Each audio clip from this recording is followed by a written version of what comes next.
Welcome to the Tech Egg. Don't get scrambled. Enjoy the video. You start by powering the phone down and removing the case and SIM tray so you can inspect all surfaces. Look closely at the screen and frame for cracks or separation. This reveals impact or water risk. Open ports and lens areas with a flashlight to spot debris or corrosion. Once done, take photos for records. They help with later repair or warranty claims. Make sure to keep screws and small parts organized when you move to internal checks. You power the device on and immediately test the display for dead pixels and the touch responsiveness across the whole screen.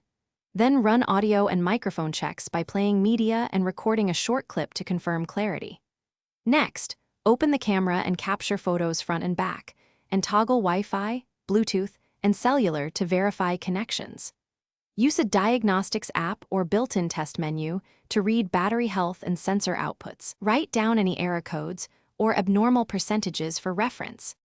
You back up important data, and if software issues persist, consider a factory reset after confirming backups. Reinstall the SIM in case, then observe startup behavior to confirm fixes.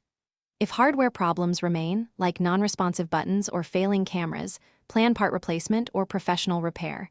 Don't force components. If things go wrong, troubleshoot first with a soft reset, boot into safe mode, and check for firmware updates. These steps often resolve software-caused failures without advanced repair. Thanks for watching. Consider subscribing if I helped unscramble your problems.